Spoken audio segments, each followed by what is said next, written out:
Hoy les tengo el gusto de presentarle a la doctora Leticia Ochoa Ochoa. Ella es egresada de la Facultad de Ciencias de la UNAM, donde realizó una licenciatura y la maestría en Ciencias Biológicas. El doctorado lo llevó a cabo en la Universidad de Oxford, en Reino Unido, en Geografía y Ambiente. Desarrolló la tesis titulada Mexican Tutorial del Dr. Robert Whittaker. Cuenta con 2 postdoctorados, uno como la distribución de especies y sus consecuencias en la conservación, realizado en la Facultad de Ciencias de la UNAM, y el segundo con el proyecto Climate Niche, Phylogenetic Diversity and Diversity of Life History Traits of Amphibians en el Centro de Macroecología, Evolución y Clima de la Universidad de Copenhague en Dinamarca. Su trayectoria académica incluye 80 publicaciones, 30 de las cuales corresponden a artículos científicos en revistas arbitradas, 3 libros, 15 capítulos de libros, 12 artículos de divulgación y el resto a bases de datos espaciales principalmente enfocadas en la conservación. Su principal línea de investigación es la biogeografía y conservación de anfibios y reptiles. Dentro de esta le interesa estudiar los patrones biogeográficos de las distintas dimensiones de la diversidad taxonómica, filogenética, funciones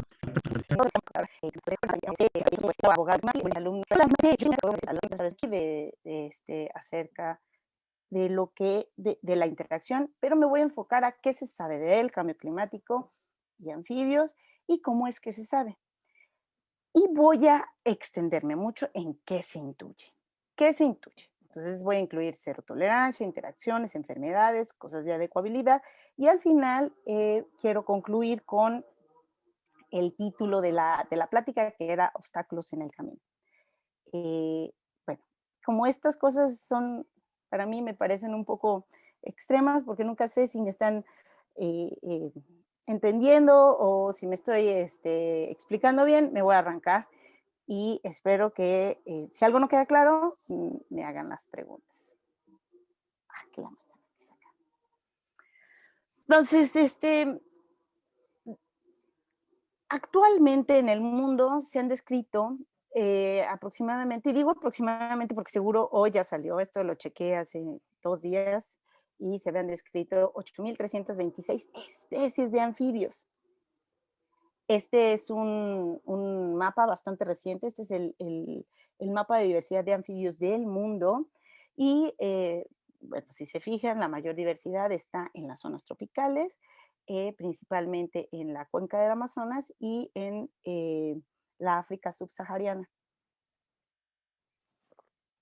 Hay 3 grupos de anfibios vivientes que hasta la fecha parece ser que son monofiléticos, quiere decir que tienen un origen en común. Son los anuros, que incluyen a las ranas y a los sapos, las salamandras, los caudados, perdón, caudata, que incluyen a las salamandras y a los tritones, y a Gymnophiona, que incluye a las cecilias. ¿Por qué es importante esto que les diga que tienen un origen en común? Bueno, porque por ahí les voy a hablar de fisiología evolutiva, ¿sí? De los anfibios. Va a ser muy, muy por encima para hacer eh, para poder explicar todo esto se necesitarían varias clases muy interesantes, pero ahorita no nos vamos a meter en eso. Entonces tenemos estos 3 grupos. Entonces, los anfibios son animales ectotermos. ¿Qué quiere decir que sean animales ectotermos? Bueno, en inglés se les llama cold-blooded animals. Quiere decir que su temperatura depende de la temperatura ambiental. Y depende, pero no tanto. Y ahí, para allá voy. Todos los experimentos que se han hecho han demostrado que pueden tener cierto control térmico, ya sea por medios conductuales, es decir, si está muy frío voy y me refugio, o no, simplemente fisiológicamente mantienen sus temperaturas mucho más arriba del ambiente. De hecho, varios ectotermos como Litobate silvaticus, rana muscosa, sí, sí es rana muscosa, creo, este, pueden estar hasta 13 grados arriba de la temperatura ambiental. Es decir, si está a 0 grados su temperatura corporal está a 13. Y esto sí es un control térmico bastante importante porque no necesariamente están a merced totalmente del ambiente. Eh, no obstante, sí necesitan del calor del ambiente, eso también es un hecho. Y las tasas de calentamiento no solo van a depender de la masa del animal, sino de la conducta y de otros aspectos fisiológicos que son muy, muy importantes. La tasa de evaporación en los anfibios es súper importante. Cuando nosotros sudamos, nosotros tenemos un control térmico que nos baja la temperatura. Muchos anfibios respiran por la piel. De hecho, ese es el aspecto fantástico que tienen de estar humeditos, ¿sí? Para que se pueda llevar a cabo la respiración en la piel y que se lleva a cabo por difusión, entonces necesita estar húmedo. Pero a la hora de llevarse a cabo la respiración, obviamente se va evaporando agua y el agua para evaporarse absorbe calor. Entonces es fantástico porque entonces los enfría un poco. Entonces, pero pueden llegar a controlar esas tasas de evaporación. También tienen cambios, pueden hacer cambios de color de la piel. En algunas especies es muy, muy drástico estos cambios de color, en otros simplemente se aclaran un poco o se oscurecen. Ojo, no todos pueden hacerlo, ¿sí? Es en algunos casos. Pueden aumentar la tasa de cardiovascular, es decir, la tasa de palpitación del corazón. Y lo más fantástico son el cambio en los desechos, ¿sí? El cambio en los desechos lo que hace es evitar la pérdida de agua. Y justo esta ranita, que es Hyperoilus viridescens y flavus, perdón, flavus, que es una rana africana bastante chiquita, 5 centímetros, vive en lugares donde las temperaturas son muy, muy, muy extremas y hay muy poca agua. Y entonces, claro, una de las preguntas es cómo sobrevive un bicho ahí, ¿no? Y los experimentos que se han hecho, que a mí me encantaría que nos lo aprobaran algo así en la facultad, a ver si la comisión de ética estaría de acuerdo, es, por ejemplo, qué pasa si se les quita el agua, si se les deja una humedad de menos del 20%, eso es muy, muy seco, y no se les da agua para tomar, ¿no? Y lo que hacen es un cambio en los desechos que es realmente espectacular, no quiero decirlo mal porque eh, eh, lo que hacen es convertir los desechos en cristales este, iridióforos. Los iridióforos son parte de los pigmentos que pueden hacer que cambien de color. Pero entonces imagínense, ya ven estos colores espectaculares, no sé si alcanzan a ver mi puntero, espero que sí. Este, Además de que les sirve para muchas cosas como alertas, despliegues, de cortejo, etcétera.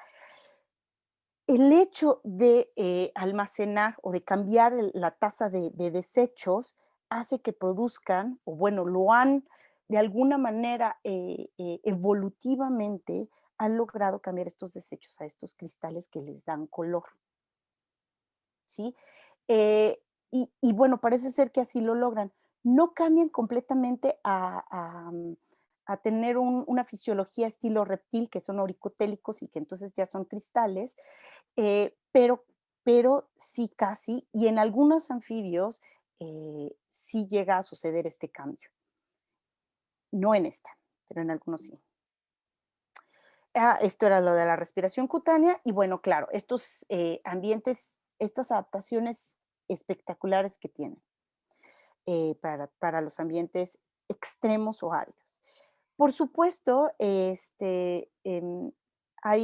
miren, aquí está, Hyperoilus viridiflavus y hay otros, hay muchos experimentos, pero por ejemplo, en Rhinella granulosa, que vive en la Caatinga y que vive en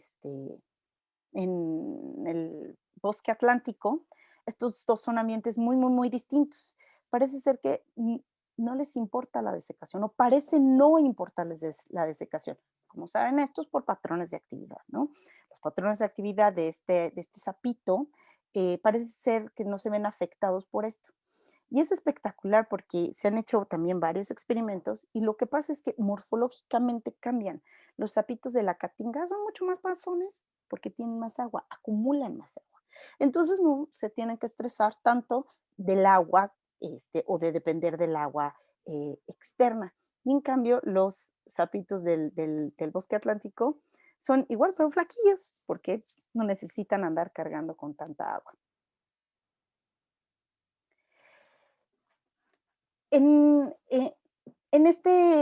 bueno, les quiero hablar de la preferenda térmica. ¿Qué es la preferenda térmica? La preferenda térmica es la temperatura a la cual uno se siente a gusto. Perfecto para hacer todas las actividades que tiene que hacer de la mejor forma o de la manera más óptima. Entonces, lo que se ha visto es que hay un amplio intervalo de tolerancia y entre más grande es el área de distribución, la variación de ese intervalo de tolerancia es más grande, ¿sí? Y porque tiene todo el sentido del mundo, ¿no? Si pensamos en una especie que se distribuye desde la mitad de Estados Unidos hasta Panamá, em, eh, pues obviamente las temperaturas que van a tolerar son muy distintas y hay adaptaciones locales a ellas. La mayoría de los anfibios no tolera temperaturas más allá de los 43 grados. ¿Y por qué es importante esto? Porque llega la temperatura crítica máxima y esta temperatura crítica máxima parece ser común a la mayoría de los vertebrados terrestres. ¿Y por qué es común? Porque simplemente a esas temperaturas empiezan a desnaturalizar las proteínas. That's it. No hay forma de que pasando la desnaturalización de las proteínas puedas regresar. O sea, ya, pelaste, bailaste. Entonces hay como un consenso súper espectacular, fisiológico, de antaño, del origen de los vertebrados terrestres, de esas temperaturas, de esa tolerancia máxima. Ujú. La temperatura crítica mínima ha sido mucho más complicada de determinar porque eh, hay cosas espectaculares. Hay, por ejemplo, estas ranas, Lithobates silvaticus, que se puede congelar, ¿sí? Literal, se puede congelar, ¿no? Y hay mecanismos fisiológicos espectaculares para ello. Entonces, no ha sido tan fácil determinarla. Em, pero además, esto que les decía, de que hay variaciones, hay además variaciones dependiendo de variaciones de tolerancia dependiendo de las actividades que se estén realizando. Por ejemplo, esta rana muscosa, lo que se ha visto es que las preferendas térmicas o las máximas, las críticas máximas y las críticas, no, en este caso solo son máximas, varían muchísimo dependiendo de si se hacen los experimentos en laboratorio o en el campo.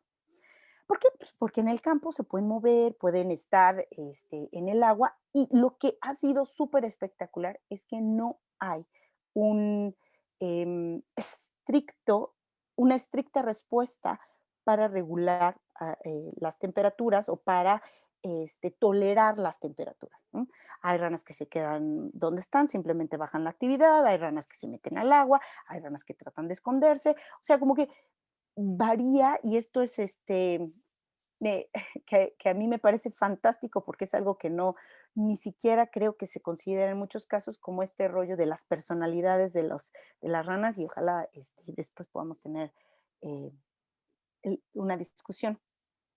Pero en este sentido, hay dos cosas importantes que ahora ya se toman en cuenta mucho más y de hecho, Carlos Navas, que es el que les comenté de la Rhinella granulosa, insiste mucho en que se tienen que hacer experimentos adecuados. Antes, los protocolos, y de hecho todavía existen protocolos así que a mí me parecen un poco extremos, donde les van subiendo la temperatura 1 grado cada hora para ver cuánto toleran.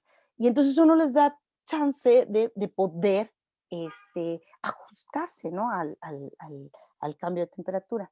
Aunque hay ranas que toleran esas cosas, por ejemplo, las ranitas que viven en la cima de los Andes, que pueden tolerar cambios de hasta 30 grados de temperatura en un solo día, es decir, temperaturas bajo cero en la noche y temperaturas por arriba de los 20 grados en el día, no todas viven en esos ambientes, ¿no?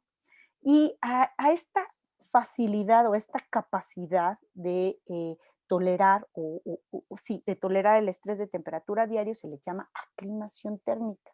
Y es distinto a la aclimatización, porque la aclimatización no se da en un solo día, la aclimatización se da a lo largo de temporadas. Y entonces, por supuesto, a lo largo de temporadas, las especies o los organismos pertenecientes a determinadas especies que viven en ambientes extremos, ya sea fríos o muy áridos, eh, em, se van preparando, sí, preparando fisiológicamente para tolerar esos, esos ajustes y a eso se le llama aclimatización. Muchas ranas, muchas, de hecho, para los herpetólogos de aquí de México, nos parece hasta como obvio que las ranas se entierran en época de seca, ¿no? Bueno, eso es parte de la aclimatización, ¿sí? O sea, saben que va a venir una temporada de alta temperatura, de baja humedad, bueno, entonces se preparan para eso, ¿sí? Y bueno, ya les hablé un poco de la hipotermia voluntaria en ambientes extremos fríos y lo importante es que los valores de las temperaturas preferidas se pueden cambiar dependiendo de las actividades. Eh, pero también pueden estar asociados a bacterias patógenas y agentes pirogénicos. Y los agentes pirogénicos son cualquier sustancia, en general se asocian, por ejemplo, a pesticidas, a contaminación y todo, que modifica las secreciones de la tiroides para poder hacer los ajustes en los anfibios. Y entonces, por supuesto, que aquí entra parte de las cosas que les quiero comentar sobre eh, obstáculos, ¿no? Que son otras cosas además del cambio climático per se. Y los experimentos que se han visto, por ejemplo, en Nila cinerea, otra de las cosas que les iba a comentar es que la gran mayoría de los experimentos que les voy a hablar son de anfibios de ambientes templados. Em, bueno, esto es una rana europea y lo que se ha visto es que si nosotros pensáramos o viéramos una gráfica sobre la temperatura y las actividades, bueno, va a depender la preferenda térmica no solo de la temperatura ambiental, sino de la actividad que se está realizando. Y entonces las preferendas térmicas cambian a lo largo del año. ¿Por qué? Porque hay periodos en los que es más importante la reproducción, en algunos casos incluso más importante que comer, ¿no? O sea, que se quedan ahí, y les voy a contar. Otra de las cosas que quería contarles de los anfibios es que en general los anfibios tienen áreas de distribución chiquitas, chiquitas. Este es una gráfica para tomada con los datos espaciales de la IUCN, base de datos espacial, y la mayoría de los anfibios tienen áreas de distribución chiquitas, ¿sí? Y les puse este es del segundo estudio de país, esta gráfica, este es de todos los vertebrados terrestres para que vean la diferencia. Esta es la gráfica de los anfibios de México, aquí sí solo son de México, vean, la mayoría de las especies tienen áreas de distribución muy chiquititas en comparación con las aves o con los mamíferos o incluso con los reptiles. Entonces, datos, espero que ahorita haga sentido esto de las áreas de distribución. ¿Y por qué les hago énfasis en esto? Bueno, desde que terminé mi segundo postdoc, tengo ganas de escribir un artículo que se llame The Commonality of Rarity. Espero que no me lo ganen. Si me lo ganan, ya vas a ver que fue alguien de los que están aquí viendo. porque la mayoría de las especies parece ser que son raras.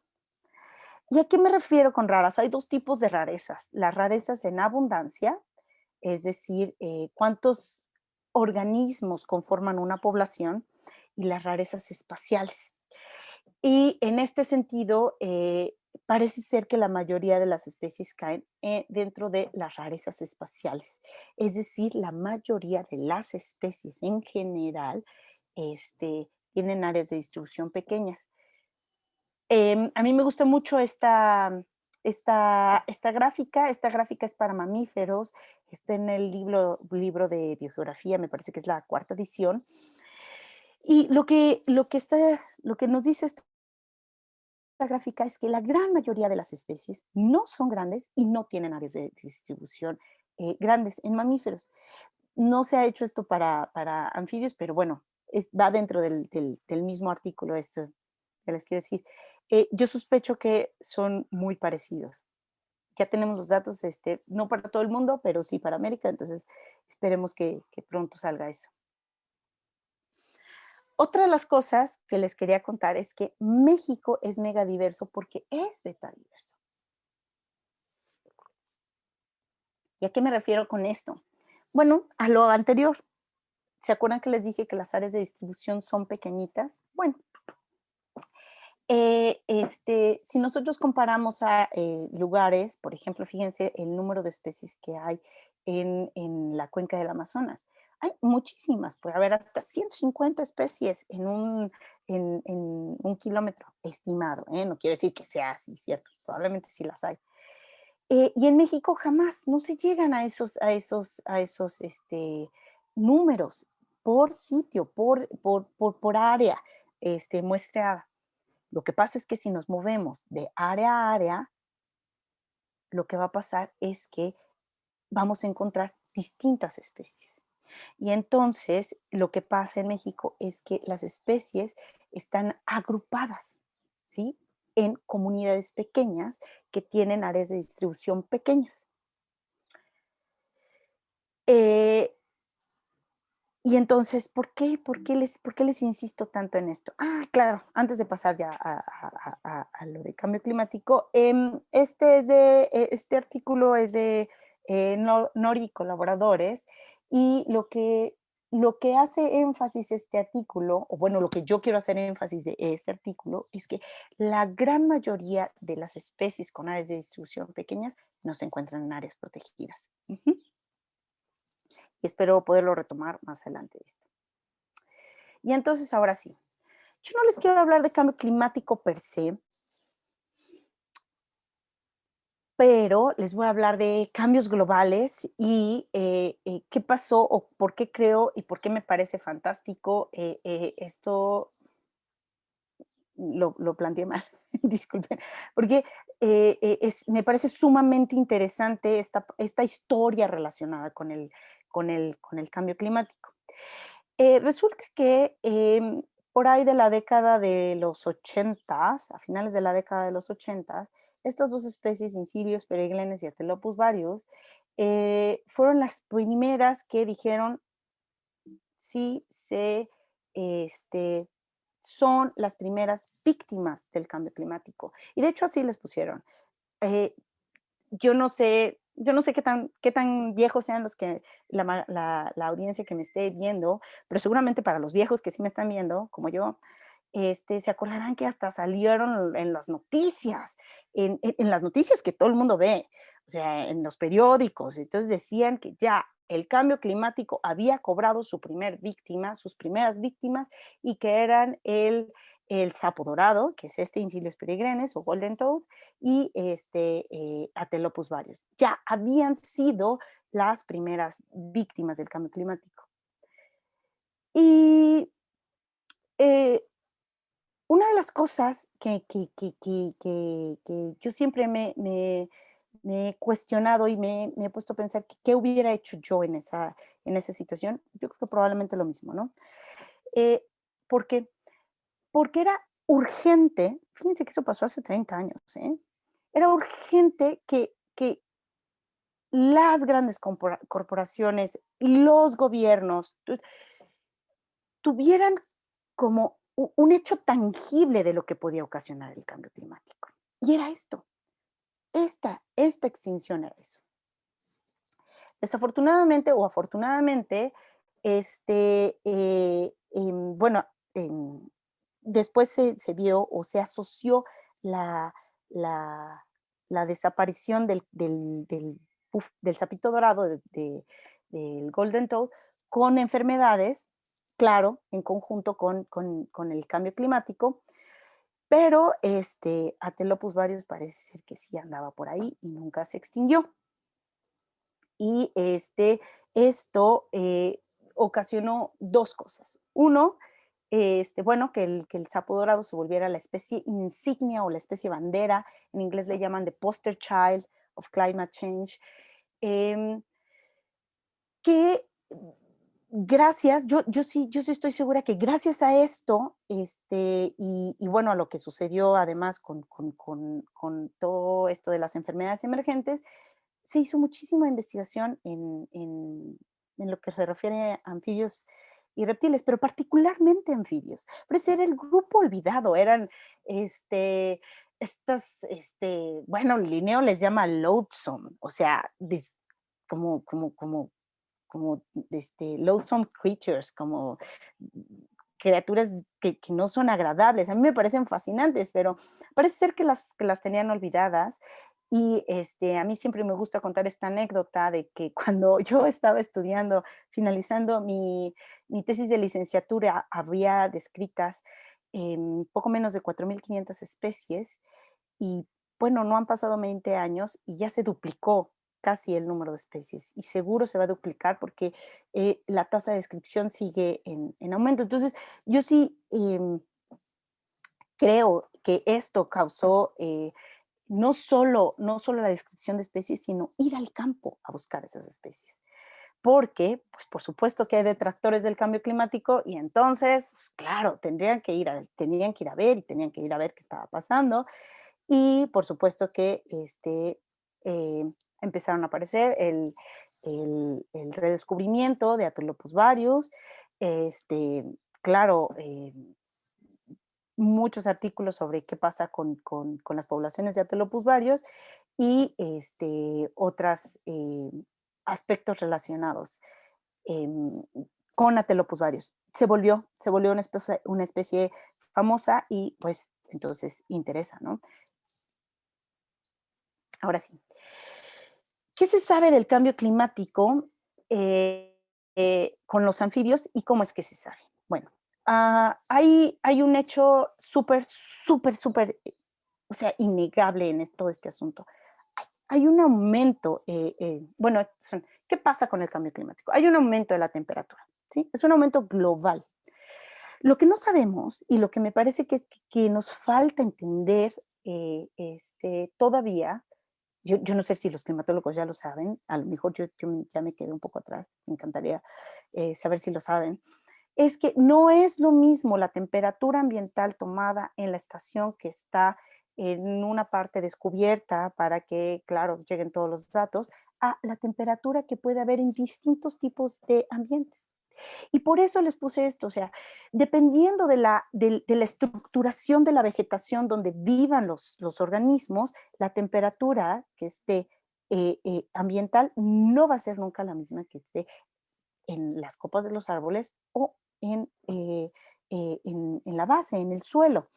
Y esta temperatura además va a depender de la cantidad de suelo, es decir, de la cantidad de hojarasca que haya, suelo suelto, donde puedan estar o no realizando sus actividades y de otras cosas. O sea, lo que quiero hacerles insistencia aquí es que el aumento de temperatura no puede ser transferible a donde realizan las actividades los organismos, ni siquiera en cuerpos de agua, porque claro, un cuerpo de agua no se calienta homogéneamente, siempre va a haber un gradiente de temperatura y una de las cosas que siempre insisto y me encanta es que los animales no son brutos. O sea, si sienten que se están calentando, pues van a tratar de enfriarse, ¿no?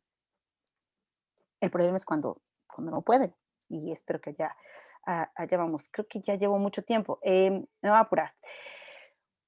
Cambios en los patrones de lluvia. ¿Esto qué significa? Que hay una modificación en la duración de las temporadas y una modificación en las intensidades de las temporadas. Hace poco, el año pasado, me parece ser que, claro, fueron estas lluvias impresionantes en Villahermosa, no sé si lo recuerdan, que decían que había llovido en una semana lo que llueve en la tercera parte del año, o sea, llovió 1000 milímetros en una semana y la precipitación promedio de ese lugar es de 4000 milímetros. O sea, 4000 milímetros llueven todo el año, que llueva una cuarta parte en una semana, por supuesto que causa desastres. Y usted dirá, bueno, pues son desastres para los humanos. Bueno, sí, son desastres para los humanos, pero se llevan entre las patas a los anfibios, porque cuando llega una corriente grande al lecho de un río, barre con todo. Y entonces, a mí me ha tocado verlo en el Tacaná, después de lluvias muy fuertes, no encuentras bichos. Pues, ¿por qué? Porque el agua se los lleva. Entonces, en el cauce del río no hay nada. Em, y, y eso obviamente puede repercutir en las poblaciones. Uy, perdón. Y claro, el decremento de la humedad del suelo, pero lo que creo que es más importante son los cambios en las características fisicoquímicas del suelo. O sea, ¿qué causa ese cambio de la humedad? Y eso es parte de lo que creo que falta por estudiar. Entonces, ¿qué ocasionan estos cambios en el ambiente? Bueno, causan cambios en la fenología, morfología y fisiología. Los quiero desglosar más adelante: cambios en la composición de comunidades, interacciones bióticas y conducta, cambios en las abundancias poblacionales. Y yo, aunque está mencionado en varios artículos como que puede causar cambios en las proporciones de machos y hembras, yo no lo encontré para anfibios, sí lo encontré en varios casos para reptiles, y me parece que el seminario pasado justo hablaron de esta parte. Lo supongo por quien impartió el seminario, y modificaciones en los patrones de migración y cambios en las áreas de distribución. Entonces, ¿qué pasa si aumenta la temperatura donde vives? Bueno, en los anfibios se ha relacionado se ha encontrado una relación positiva y significativa entre la temperatura y el tamaño, ¿sí? Entonces parece ser que, contrario a la regla de Bergman, en anfibios, entre más sabroso está el ambiente, yo supongo que tienen más oportunidad, o los periodos de actividad son más grandes, comen más, crecen más. Em, También se ha visto relacionado con la producción de hormonas,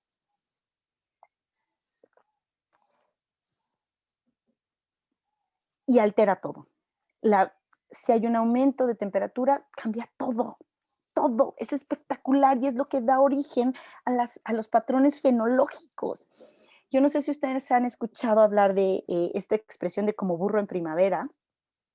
Bueno, además de que está asociado con el fotoperiodo en zonas templadas, lo que pasa es que empieza a aumentar la temperatura, y se ha visto en Canadá, en Inglaterra, que las ranas salen más pronto a poner los huevos. ¿Por qué? Porque la temperatura está bien.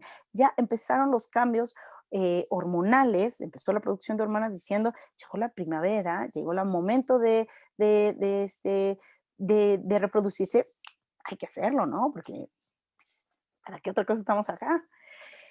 Y estos patrones fenológicos, que son los ciclos o las relaciones sincrónicas de los ciclos de vida con el ambiente, son los que parece ser que se están viendo modificados. Esto que les decía este, de salir antes a poner los huevos, de cantar antes. ¿Por qué? Porque se tienen que aparear.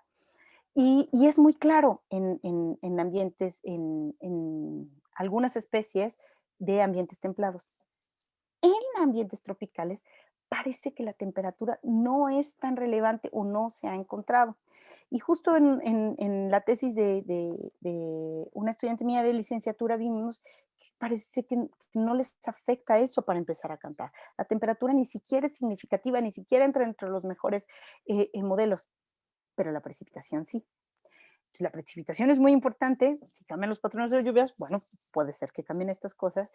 y algo que es que yo creo que está fijado en literalmente en la base de nuestro cerebro desde hace cientos de millones de años, literal, es el fotoperiodo, ¿sí?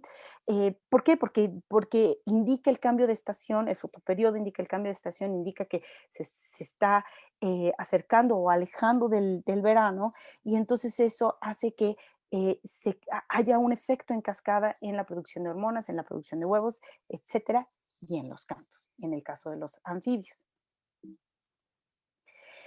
Pero hay otra cosa que es muy importante y muy interesante. Los bichos se mueven, ¿sí? Y entonces las áreas de distribución son increíblemente dinámicas. Y si nosotros pudiéramos hacer como una animación de lo que está pasando en la temporada temporadas secas, si viven en ambientes secos o sumamente estacionales, es decir, donde hay una clara marcada temporada de lluvia y una clara marcada temporada de secas, entonces pues están cada quien en su casita, cada quien agrupados, algunos se esconderán en grupos, algunos solitarios, etcétera, pero están agrupados. Y cuando empieza la temporada de lluvia, hay muchos organismos que migran hacia pozas temporales y migran desde donde pueden, desde donde se escondieron. Y en estas migraciones lo que pasa es que, digamos que aumentan las áreas de distribución y entonces eh, este, em, eh, esto hace que se puedan dispersar en el ambiente porque cambian las características del ambiente, ¿sí? Y entonces, creo que ya mezclé un poco acá, pero bueno, a toda acción hay una reacción y si pensamos que la mayoría de los anfibios se reproducen en pozas temporales, ¿qué pasa cuando hay una asincronía entre el fotoperiodo, la temperatura que les está diciendo, reprodúcete, pero yo veo poquito? Entonces, pueden pasar que logren llegar a la charca, poner sus huevos, pero se seca la charca. Y lo que no sabemos, o yo no lo he visto, y por favor, si alguien ya hizo la investigación, es si tienen la capacidad de reproducirse varias veces, quiénes tienen la capacidad de hacerlo. Es decir, estos organismos explosivos que salen al inicio de la temporada de lluvias, que son los primeros que ponen los huevos y que si no continúa lloviendo se va a desecar y se van a perder esos renacuajos, este, si tienen la capacidad de volver a reproducirse en ese mismo año o ese año ya valieron.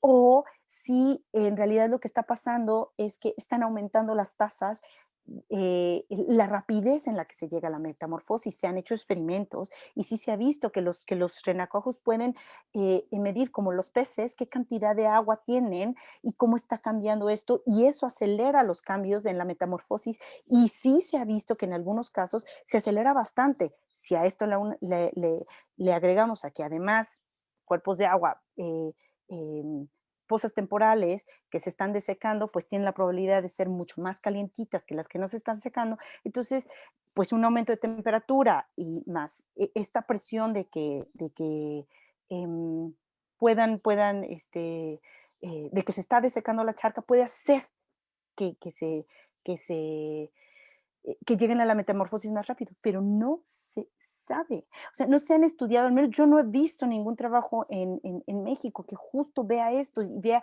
si hay y qué tanta variación hay y qué tanto importa eso, porque también se sabe que los organismos que se metamorfosean muy rápido son más chiquitos que los que tardan más, porque pues los renacuajos que tardan más y que se alimentan más están más panzones y entonces tienen metamorfos más grandes que les pueden permitir moverse más, desplazarse más, etcétera. No sé si alcanzan a seguirme, si no, me hacen preguntas. Pero además, cuando hay una asincronía en estos patrones fenológicos, lo que pasa es que si no existen, les puse una cadena trófica, lo más sencilla que encontré en la red, por supuesto, si quitamos este eslabón en algún momento, ¿cómo cambian estas relaciones? ¿Sí? tampoco lo sabemos. Sí, intuimos, creemos, ¿no? Bueno, pues imagínense cuántos organismos dependen de los metamorfos. A mí me ha tocado estar en el momento en que salen los metamorfos del campo y la cantidad de arañas que los están esperando es brutal. O sea, de verdad están ahí nomás para pepenarse una ranita muy, muy sabrosa y jugosa. Y entonces estos cambios en las interacciones, por supuesto que también van a tener impactos en las áreas de distribución, que al final es lo que este, nos interesa, pues.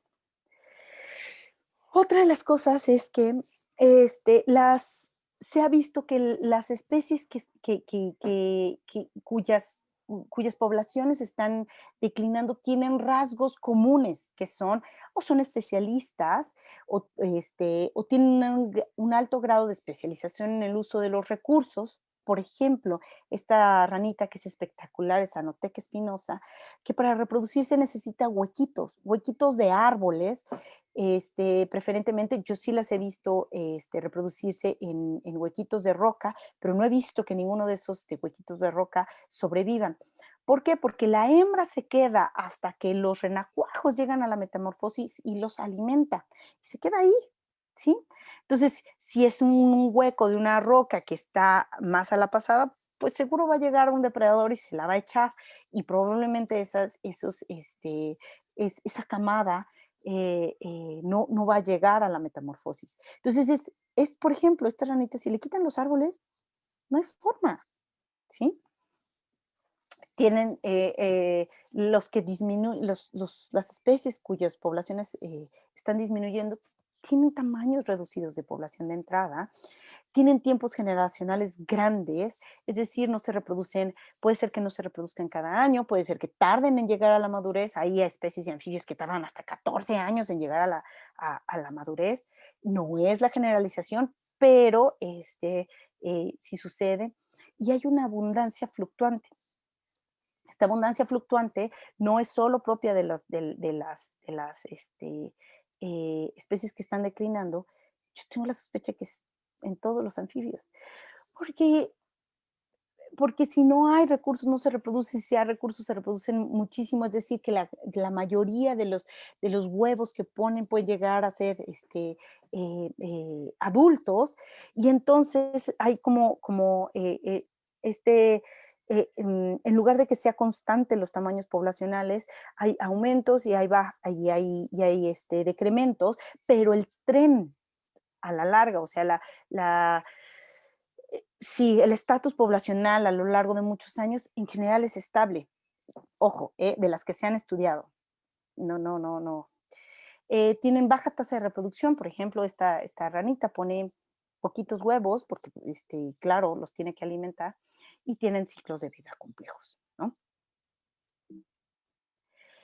Em, en las modificaciones de los patrones de migración, ya se los mencioné un poquito más, pero lo que se ha visto es que tiene que, en algunos casos, y me encantaría que se hiciera algo aquí en México, eh, eh, cuando migran hacia las pozas, se ha visto que está asociado con la luna llena.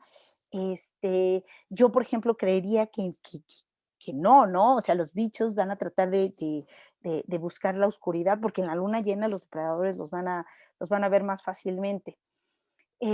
Pero sí se ha asociado con los aumentos de temperatura, con la tendencia del aumento de temperatura. Es decir, viene la primavera, es momento de emigrar hacia los lugares de reproducción, y eso es lo más importante, y no necesariamente está asociado con las lluvias en las especies que se ha estudiado. Y ahora sí vamos a lo bueno, porque ya estoy casi cerca de la hora y me apena muchísimo. Entonces, ¿qué se ha visto de los cambios en las áreas de distribución? Bueno, la mayoría de los estudios que he visto son, incluyendo los que yo he participado, en los que yo he participado, son modelos de nicho y proyecciones a futuro. Y entonces, claro, los modelos de nicho se han em, han evolucionado muchísimo y a mí me gustaría creer que cada vez son más precisos.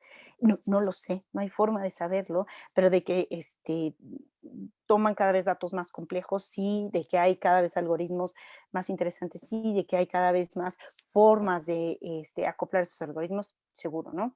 Pero la mayoría de estos estudios toman cosas como o completa dispersión o cero dispersión, ¿sí?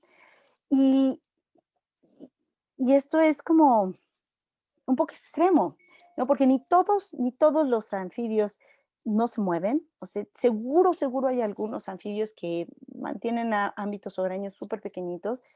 De hecho, hay salamandras que están estudiando en Puebla que están debajo de la piedra y van al siguiente año y ahí siguen debajo de la piedra. No sé si les tocó la suerte, tampoco sé si los están marcando, si era el mismo individuo, pero bueno, digamos que seguro hay. Pero la gran mayoría se mueve, ¿sí? Insisto, no son brutos. Entonces, van a buscar alimento, van a buscar mejores condiciones de vida, literal, pareja. Entonces, en este sentido,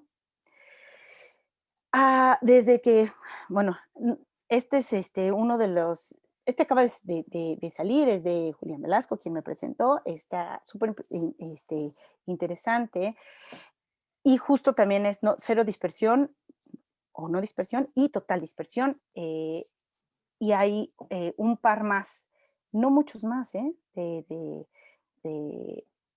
de modelos de cambio climático en México con anfibios. Nosotros cuando concebimos este artículo que ya tiene por lo menos una década, pensábamos que había 4 escenarios, que era muy interesante ver esos escenarios. Al final me parece que no me parece, no salieron publicados estos escenarios, ¿no? Y entonces, el primer escenario era, ¿qué pasa? O sea, supongamos por un momento que las predicciones, el modelo de cambio climático es correcto. Y supongamos por un momento que en realidad todas las áreas de distribución van a reducirse, ¿sí? Bueno, lo que va a pasar es que la diversidad local va a disminuir, porque si se reducen las áreas de distribución, no necesariamente van a coincidir en el espacio las comunidades. La diversidad, beta, el recambio entre comunidades va a aumentar, pero va a llegar un punto en que esta diversidad va a colapsar.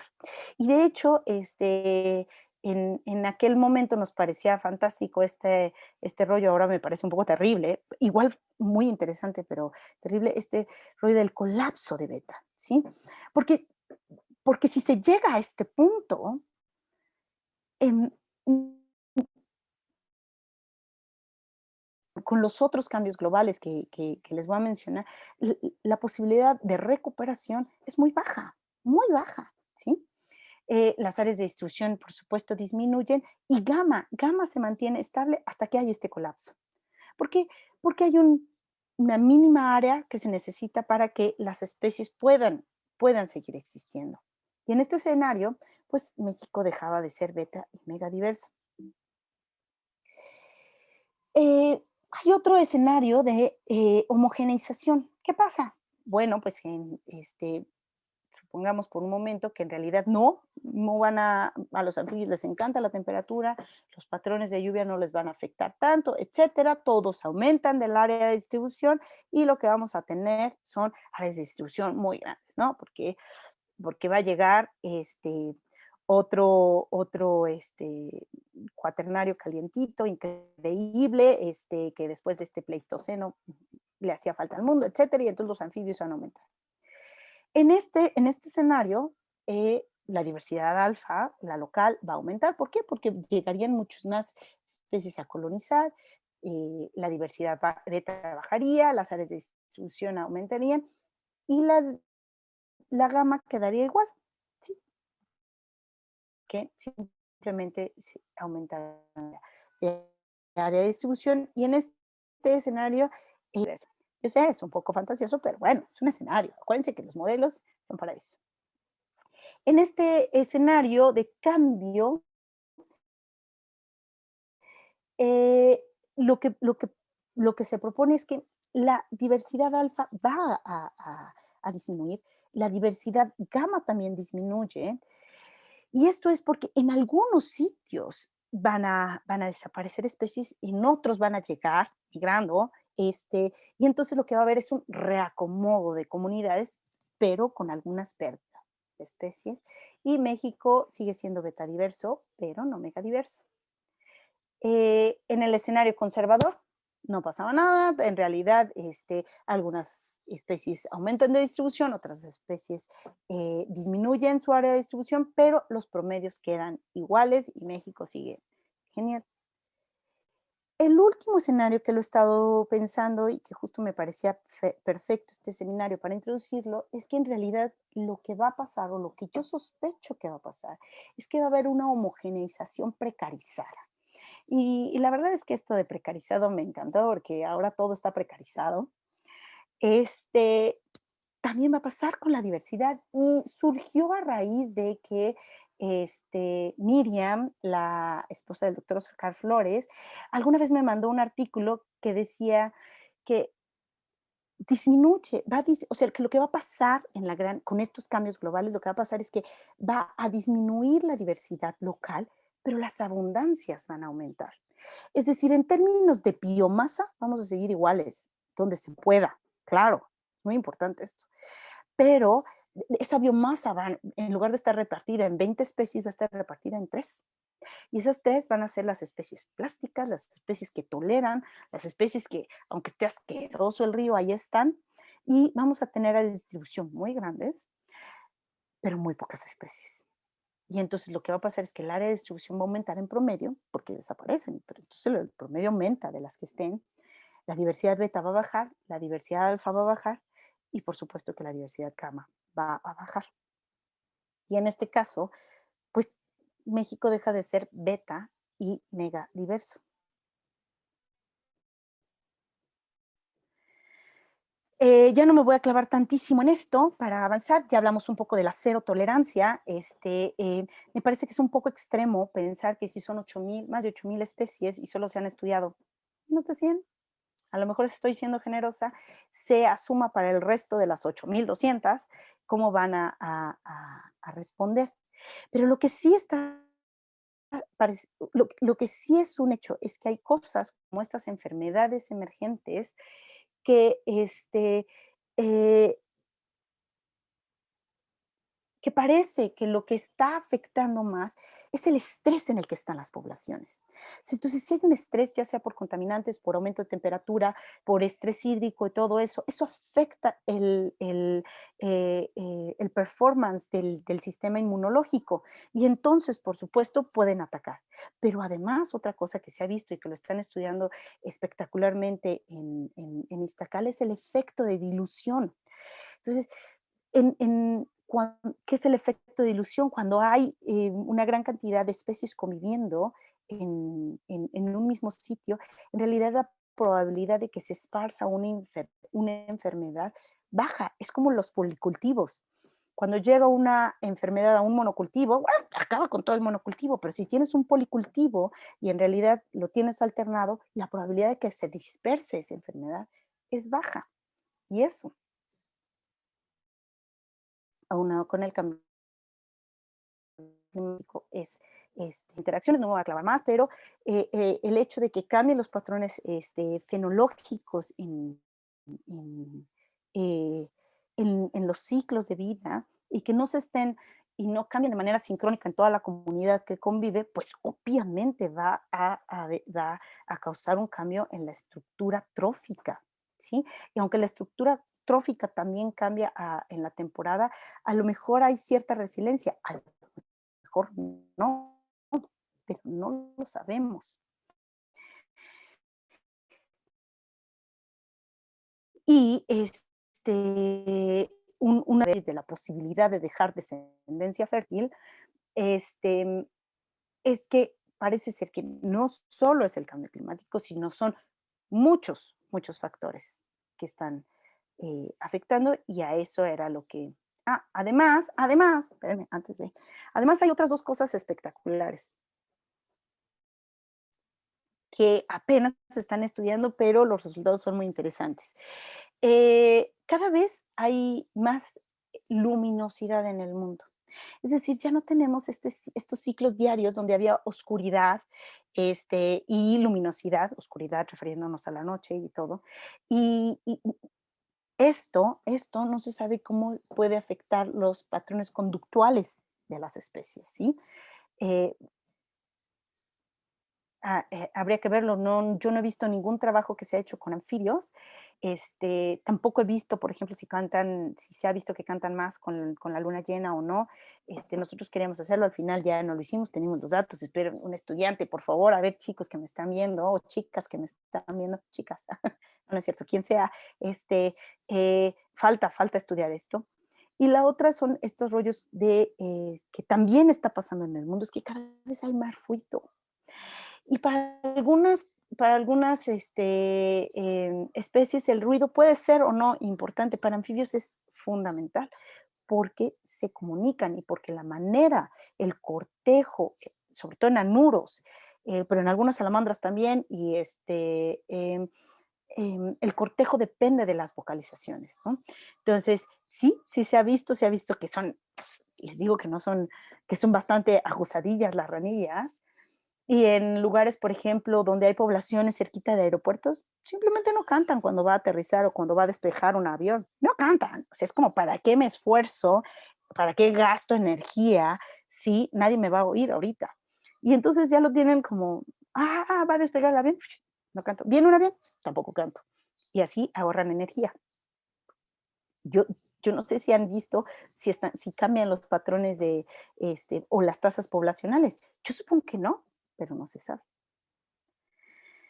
Y entonces, bueno, ¿qué sí sabemos? ¿Qué sí sabemos? ¿De qué sí tenemos como dicen tradicionalmente, los pelos de la burra en la mano? Eh, si nosotros modificamos el ambiente, el uso de hábitat no, si nosotros modificamos la vegetación en donde viven los anfibios, es decir, si hay una tala, si hay un aprovechamiento, se va a modificar la comunidad que vive ahí.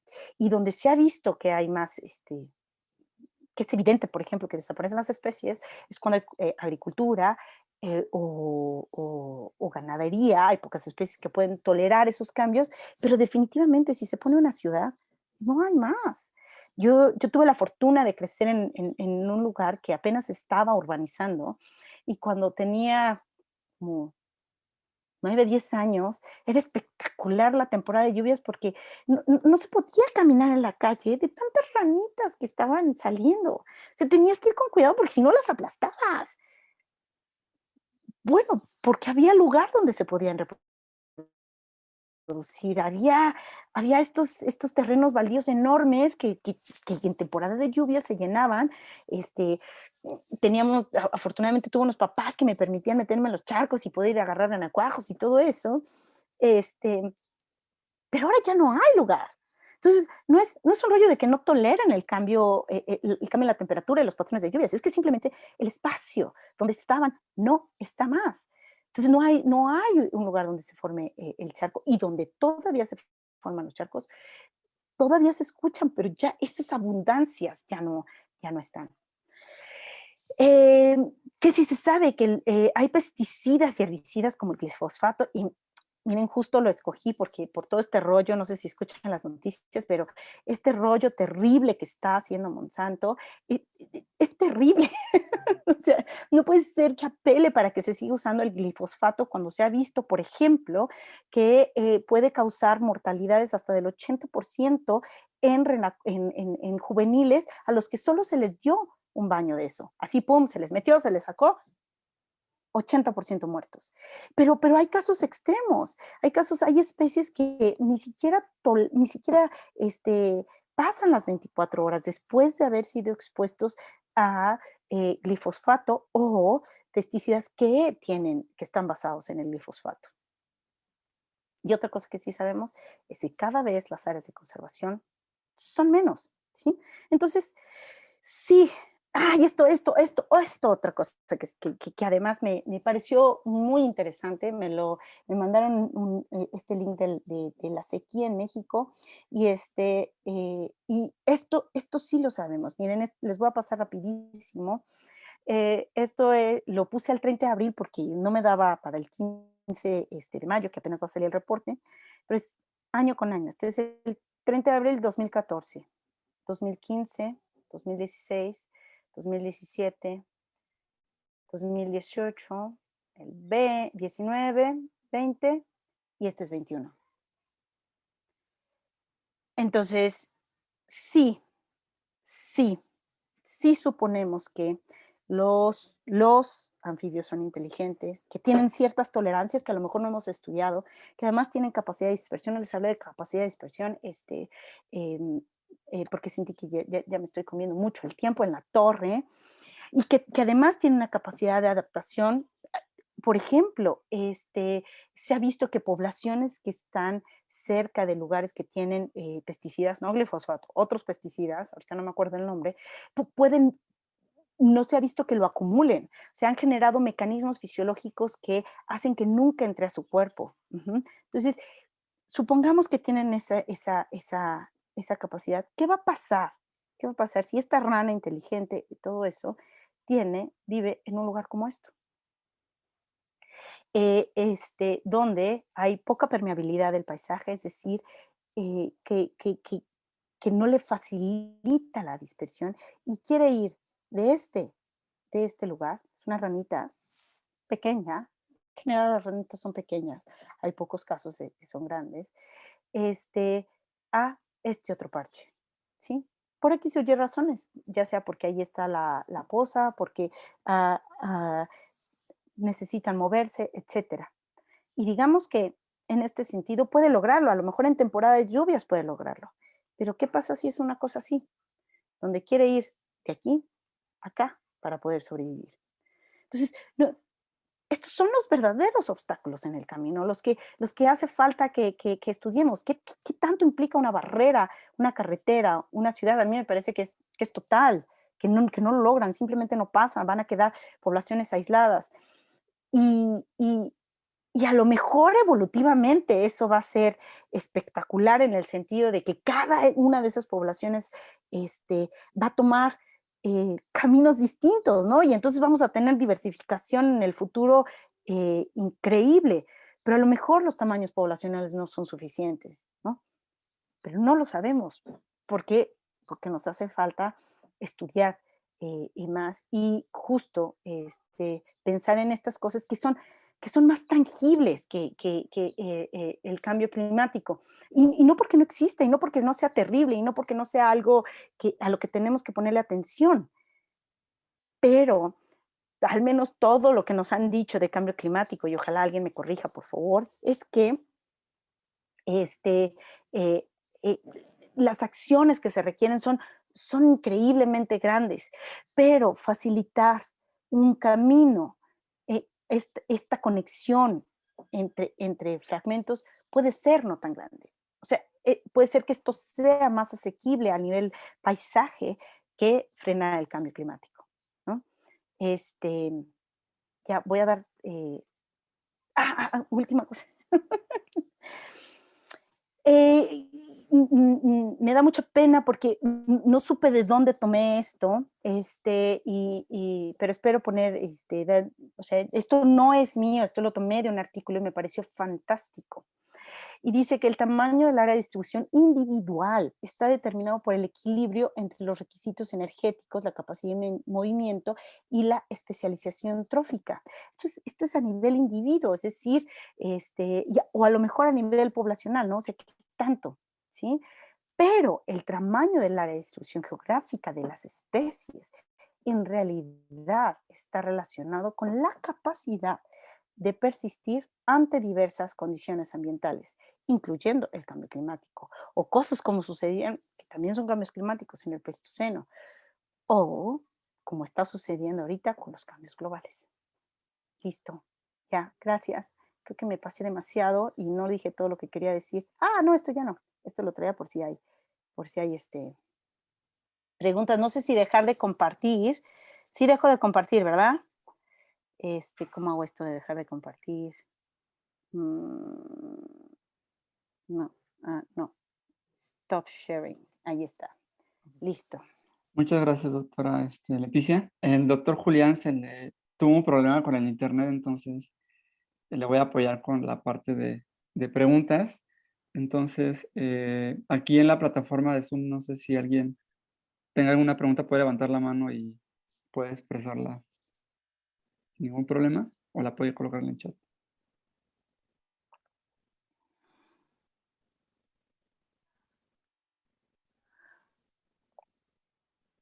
No hay un comentario de Miguel Ángel.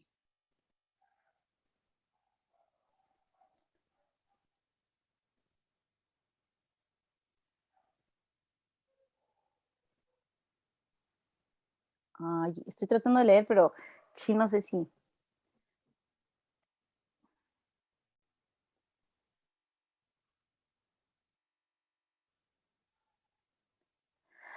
Ay, a ver, yo estoy leyendo aquí una, de Arturo Carvajal, me dice, ¿qué normativa internacional existe para penalizar por la pérdida de especies por uso insustentable de recursos?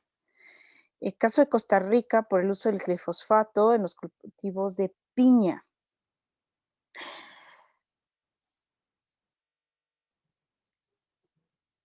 Chin, me agarraste en súper curva. Yo no, no sé si existe una normativa internacional en México, y mencioné lo del glifosfato, porque por fin en México se está prohibiendo.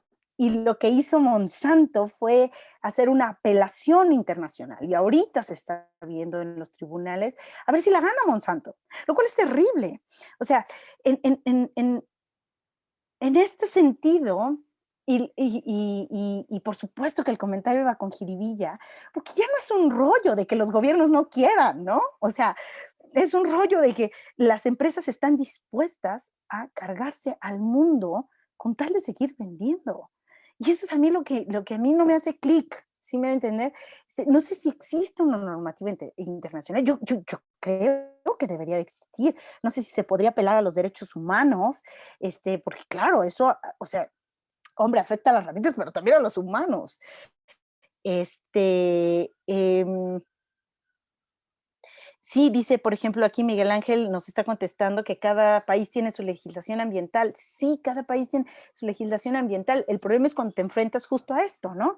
Que la legislación ambiental por fin, al menos en este aspecto, claro que hacen muchas cosas no están chidas, pero digamos que están diciendo, ok, esto no, y, y, y gigantes como, y digo gigantes porque es en el término económico y un poco de bully, porque Monsanto se tienen casos registrados de que son, este, sí, bullies, o sea, amedrentan investigadores, amedrentan personas, han incluso llegado a hacer actos terribles, o sea, con tal de seguir vendiendo.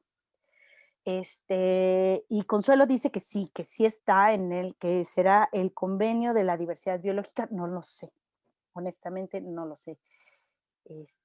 Ya no veo otra pregunta.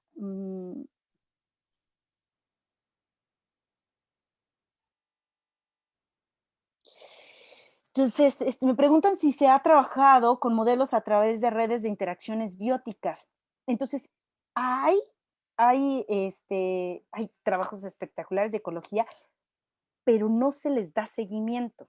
Es decir, si yo voy al campo, hago estos modelos de interacciones bióticas, eh, eh, o sea, lo que puedo hacer de manera teórica es ver qué pasa si muevo una cosa u otra. Pero lo que creo que no se ha visto, y por favor, si alguien tiene información, corríjame, pero yo no lo he visto al menos, es que justo se vaya viendo si hay cambio o no en esas redes para ver si los modelos se ajustan a lo que en realidad está pasando en el campo. No sé si contesté tu pregunta.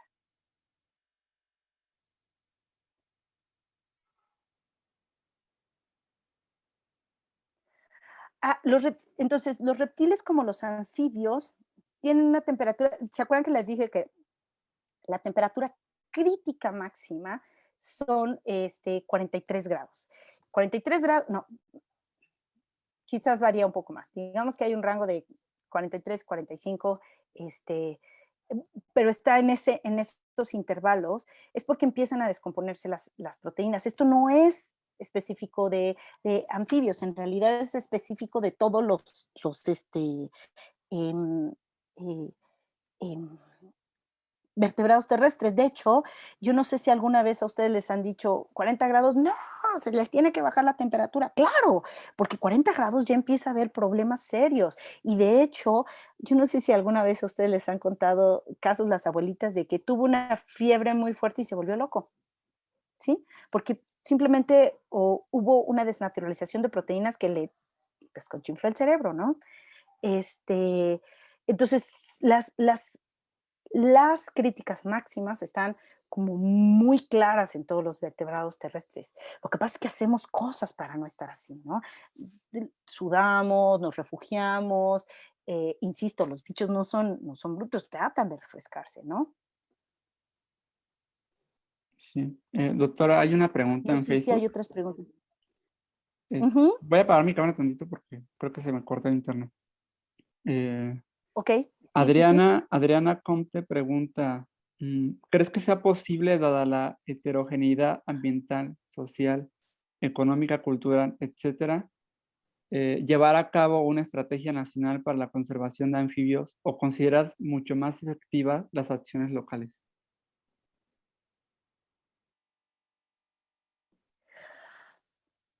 Kim, es una gran pregunta. Gracias, Adriana. Saludos. Yo creo que son mucho más efectivas las acciones locales. Y les voy a decir por qué.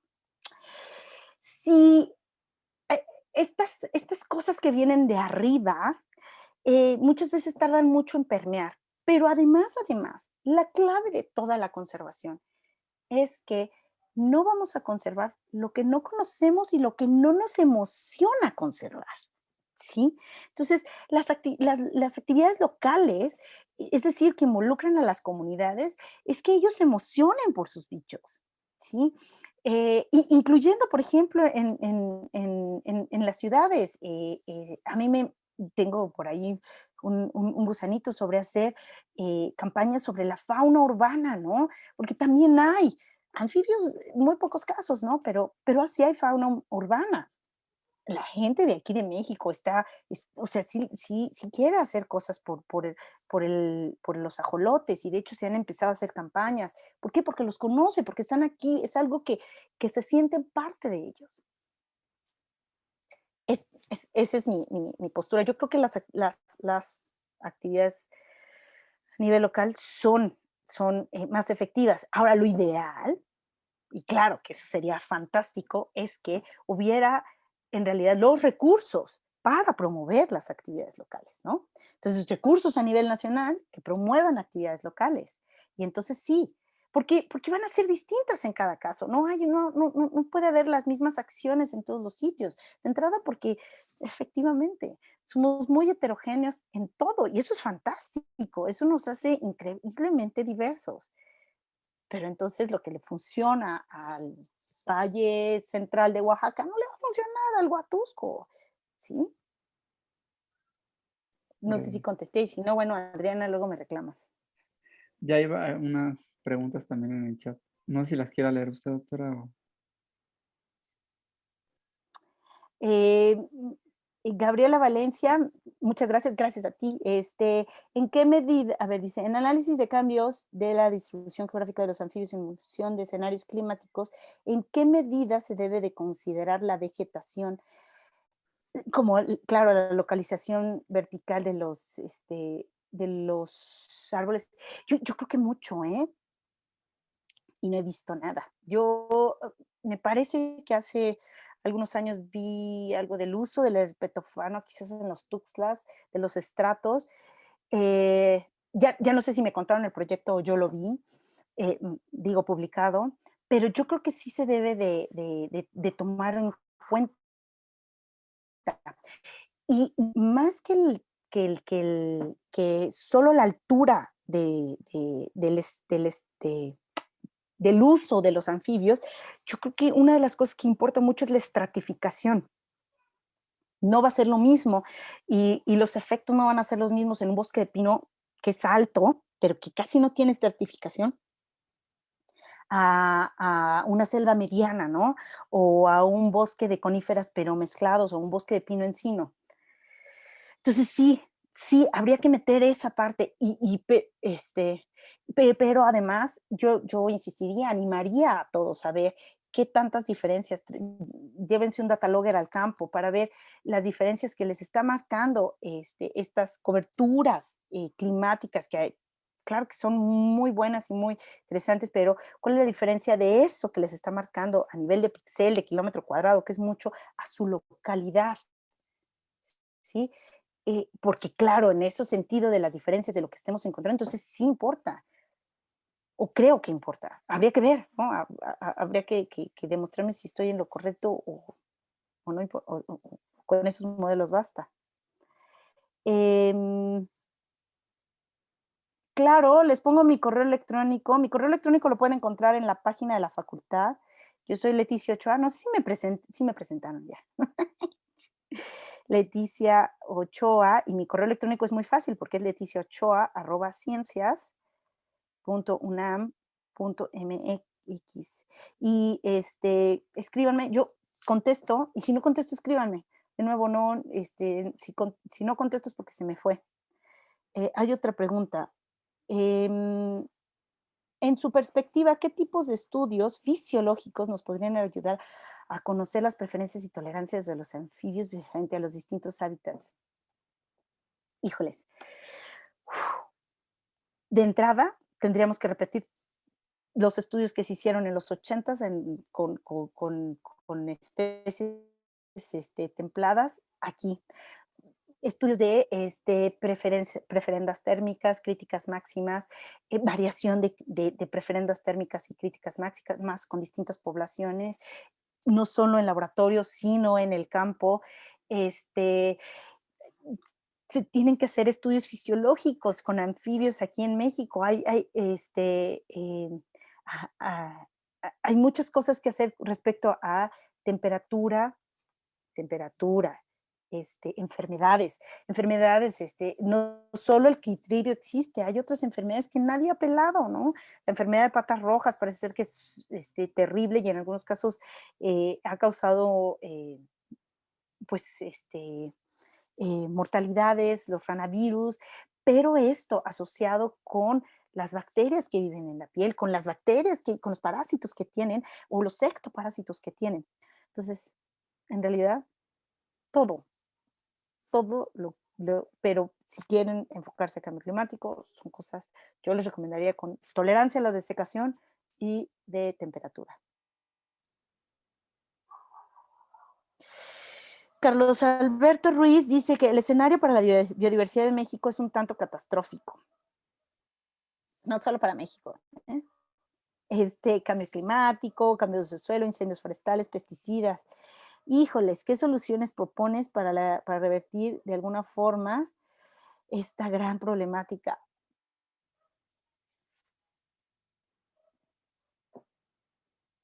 Mm. Se necesitan dos cosas, creo.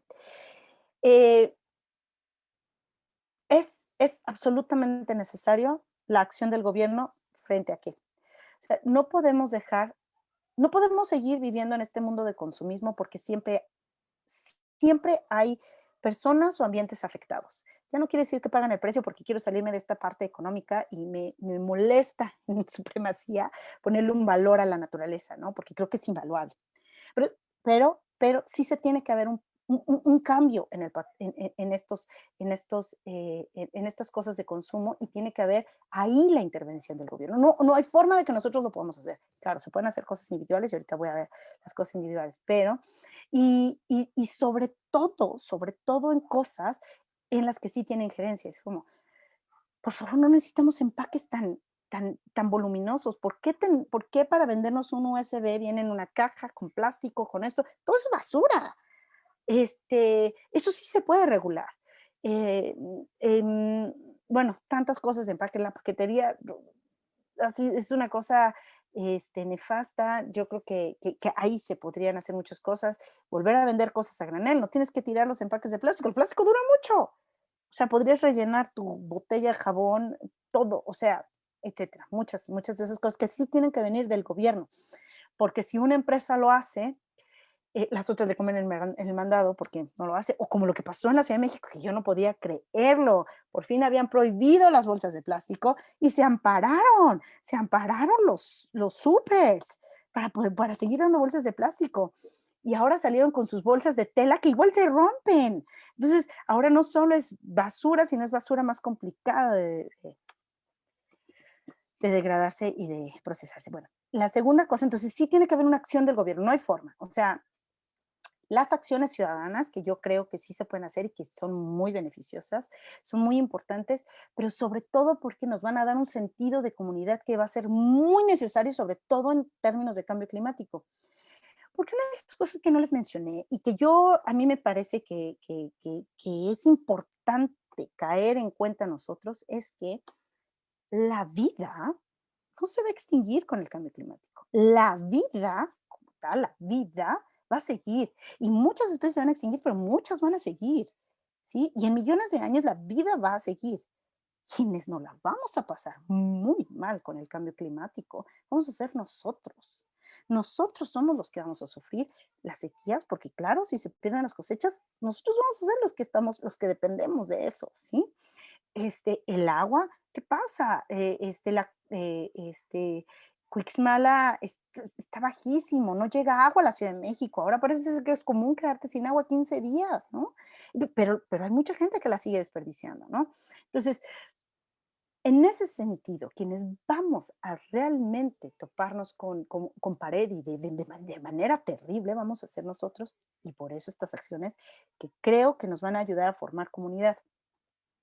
Necesitamos reforestar las calles, necesitamos crear espacios agradables, tolerantes, para poder sobrevivir a aumentos de temperatura. O sea, y a mí me asusta muchísimo, me parece de lo más, em, no quiero ser ofensiva con nadie, pero hay ciudades donde no hay árboles, o sea, donde caminas y no hay árboles. O hay cosas, por ejemplo, lo que pasó en Ciudad Universitaria, en la UNAM, que empezaron a talar árboles porque los árboles son exóticos. Y claro, dejaron los caminos pelones. Yo quiero ver que quien tomó esa decisión camine esos tramos a las 12 del día. No hay forma de sobrevivir eso. O sea, son acciones que tendríamos que pensar en términos de comunidad. Y en términos de comunidad, nosotros sí tendríamos que empezar a pensar en cosas como reducir nuestro consumo. Nuestro consumo, no porque sea barato tenemos que comprarlo. Y eso es algo que no nos ha caído el 20 y no nos va a caer el 20, ¿eh? A menos que ven, o sea, porque las empresas lo que quieren es vender, ¿sí? Y entonces todo el tiempo nos van a vender, nos van a bombardear con cosas de consumismo. Pero en realidad necesitamos 20 playeras. Digo, la semana tiene 7 días. Necesitamos 20 pares de zapatos. Necesitamos 20 pantalones. No sé, sí tendremos que hacer una reflexión sobre qué queremos de la vida. Porque todas las acciones que nosotros hagamos, por supuesto que tienen un impacto. Y claro, no porque yo lo haga lo van a dejar de hacer todos, pero sí impacta, porque si lo hacemos de manera comunitaria, si nos preguntamos qué queremos en el futuro, a nosotros, a los de alrededor, con nuestros vecinos, con nuestros edificios, entonces sí puede haber un cambio. Hay una isla en Japón donde reciclan todo, y reciclan todo porque no hay espacio donde poner la basura.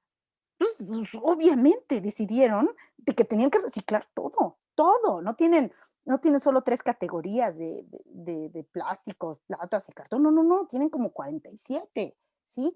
¿Por qué? Porque se tiene que reciclar todo, todo se tiene que aprovechar porque no hay dónde poner la basura, ¿sí? Y bueno, claro, tendríamos que pensar, insisto, en qué queremos a futuro con cambiar de celular cada año. Di- di- pero sí hay cosas que pueden hacer el gobierno, por ejemplo, debería de prohibir que te tengan que vender y meter a fuerzas un celular nuevo para cambiarte de plan o para darte un mejor plan, ¿no? El celular. O sea, ¿por qué? ¿Por qué si el celular sirve tienes que cambiarlo? ¿En qué nos beneficia estar al fashion y cambiar de ropa todo el tiempo o tener, no sé, ojalá, miren, doy las gracias de que no soy adolescente en este momento, porque me queda claro que estos dos conflictos de consumismo versus esto son terribles, pero lo que más me preocupa es que haya esta desconexión de las acciones y las consecuencias. Eso es lo que en algún momento se abrió o sea, como estamos todo el tiempo bombardeados con consumir y todo el tiempo bombardeados con que el mundo se va a acabar porque cambio climático, deforestación, contaminación, etcétera. Bueno, tenemos que sobrevivir y entonces simplemente la mayoría de los cerebros lo que hacen es, ¡pum!, hacen esta desconexión, porque si no, no vives. Si no vives en una angustia terrible y tampoco se vale. O sea, la idea es que podamos hacer, que hagamos todo lo que más podamos para disfrutar esta vida, no para no disfrutarla. ¿Sí? Sí, creo que ya me extendí muchísimo. Sí, doctora, yo creo que con esto ya cerraríamos. Perdón. No se preocupe. Y le agradecemos mucho desde el programa de Investigación en Cambio Climático y igual el doctor se disculpa, el doctor Julián, que eh, pues su internet no le dejó continuar. No Y se a las preocupen. personas que se quedaron, pues nos vemos la siguiente semana. Entonces, pues muchas gracias. No, gracias a todos por escuchar y por favor, si tienen alguna duda, si ustedes tienen más información, por favor, háganmela llegar. De verdad, se los agradecería muchísimo.